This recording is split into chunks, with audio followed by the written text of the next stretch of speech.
হচ্ছে আসলে আপনি তো অনেক কথা বলছেন, আপনার অনেক কথার আমি উত্তর দিতে পারবো। এখন অবশ্যই এটা চাই না, আমি চাইতেছি আপনি যে জাকারিয়া রহমতুল্লাহ আলের যে নবীজি সাল্লাল্লাহু আলাইহি সাল্লামের ব্যাপারে যে বলছেন পেশাব পায়খানার, এখন বুখারী শরীফে আছে যে উটের পায়খানা, ওই উটের পেশাব পান করার হাদিস। তো এই হাদিসের আলোকে শেখ সালেহ বিন ফৌজান, সুপ্রিম উলামা কাউন্সিলের সদস্য, উনি বলছেন যে অনেকে এটা ফতোয়া দিচ্ছে উটের পেশাব না, শুধু উটের পায়খানাও পাক।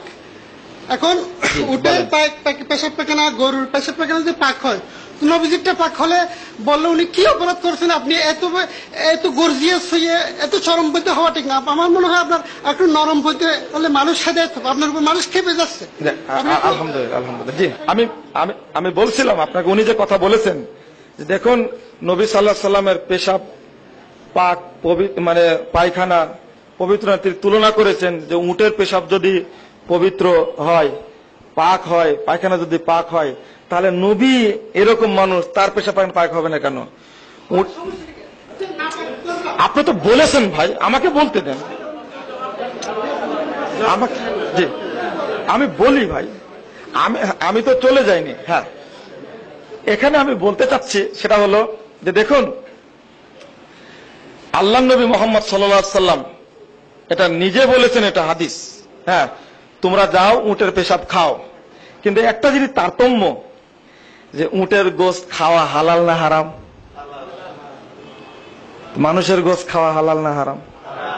তো উত্তর তো এই জায়গায় পাওয়া গেছে।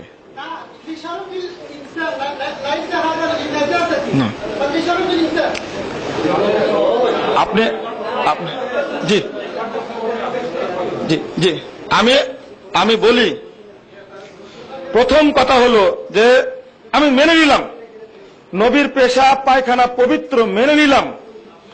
দলিল কোথায়? যে না, ঠিক আছে, আমি চাচ্ছি, আমি সাময়িক মেনে নিচ্ছি। আপনারা খুব সচেতন, আপনারা খুব সচেতন, জাযাকুমুল্লাহ খায়রান। আমি সাময়িক বলছি যে নবীর পেশাব পায়খানা পবিত্র, দলিল কোথায়? দলিল কোথায়? আমি আপনার সাথে তর্ক করতে চাই না, আমি যেটা বলতে চাচ্ছি, আপনি যে আকাবিরদের, আপনার মা বাপ, আপনার যারা ইসলাম এখানে আপনাকে মুসলমান হয়েছে, আপনি এদের ব্যাপারে যে তুচ্ছ তাচ্ছিল্য মন্তব্য করতেন, আপনার সাথে মুবাহালা করতে পারবো।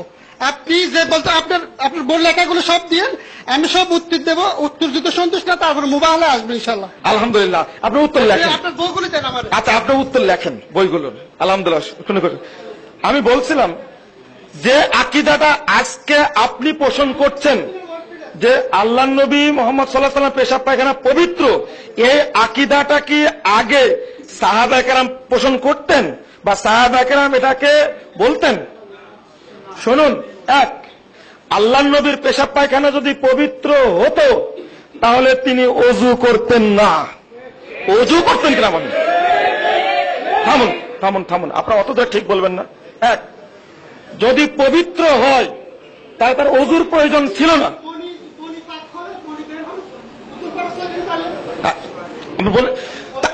মনি অপবিত্র, আপনি অন্যদিকে যাচ্ছেন কেন? আমার বিষয়ের সাথে সংশ্লিষ্ট কথা বলেন। আমি বিষয়ের সাথে সংশ্লিষ্ট কথা বলেন। মনি পাক, যখন মনি থাকবে ভিতরে তখন মনি পাক, যখন বেরিয়ে যাবে তখন কি না পাক? এতে কোনো সন্দেহ নেই। মনি পাক, এটা পবিত্র। মনি দ্বারাই তো সৃষ্টি করেছেন মানুষকে, তাহলে অপবিত্র জিনিস এটা না, এটা পবিত্র জিনিস থেকে আল্লাহ তৈরি করেছেন, কিন্তু যখন বের হয়ে যাবে তখন কি হবে? সেটা নাপাক, এতে কোনো সন্দেহ নেই। অনুরূপভাবে যদি আচ্ছা দেখেন, যুক্তিতেও মিলবে না, দলিলেও মিলবে না। আল্লাহ নবীর পেশাব পায়খানা যদি পবিত্র হতো তাহলে কোশ্চিন কালেও তিনি ওযু করতেন না। এক কারণ হলো এই, উটের পেশাব যদি কাপড়ে লাগে তাহলে কিন্তু কাপড় অপবিত্র হয় না। এমনকি যেখানে গরু ছাগল বাঁধা হয় সেখানেও নবী মুহাম্মদ সাল্লাল্লাহু আলাইহি ওয়াসাল্লাম সালাত আদায় করতে বলেছেন। অর্থাৎ গরু ছাগলের পেশাব অপবিত্র নয়, যেমন তাদের গোশত অপবিত্র নয়, পবিত্র, তার গোশত খাওয়া হালাল। ঠিক অনুরূপ ভাবে উটের ক্ষেত্র পেশাব লেগে গেছে, উটের পেশাব লেগে গেছে, তার দ্বারা সালাত আদায় করুন। দেখুন কোথায় পেশাব কোথায় পায়খানা। নবী মোহাম্মদ সাল্লাল্লাহু আলাইহি সাল্লামের কাপড়ে মণি লেগে গেছে, মা আয়েশা রাদিয়াল্লাহু আনহা বলছেন আমি ওটা খুঁটরা তুলে ভিজে দিয়েছি, আমি দেখতে পাচ্ছি যে তিনি সালাত পড়তে যাচ্ছেন ওই অংশটুকু ভেজা। যদি পেশাব পায়খানা তো দূরের কথা, মণি লাগার পরে যদি সেটা ধৌত করে আল্লাহ নবী ওযু করে সালাতে যান, তাহলে পেশাব পায়খানা পবিত্র, এই আকীদা কোথা থেকে আসলো?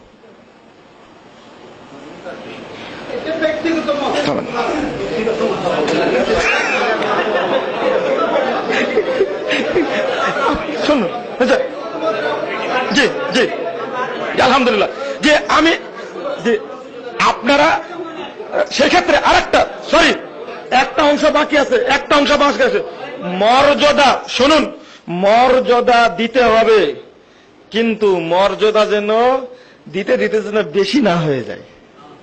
হ্যাঁ, আল্লাহ নবীর মর্যাদা অনেক, সকল নবীর উপরে মর্যাদা। শেষে বলবেন তিনি ফেরেশতা, নাউজুবিল্লাহ, এটা চলবে না। কিন্তু শেষে বলবেন মর্যাদা দিতে আসলে যিনি আল্লাহ তিনি মোহাম্মদ, এটা চলবে না। কিন্তু যেমন মর্যাদা এক শ্রেণীর মানুষ দিয়েছে কিভাবে, আল্লাহ নবী যখন মেরাজে গেলেন তখন জিবরিল আমিন তার যেতে পারলেন না। এখন দেখেন ফেরেশতাদের চেয়ে যে নবীর মর্যাদা বেশি তার একটা প্রমাণ। ফেরেশতাকে চড় মারেছিলেন না আজরাইলকে, আজরাইল তো বলাটা ঠিক না, মালাকুল মাউতকে কে চড় মারেছিলেন? মুসা আলাইহিস সালাম।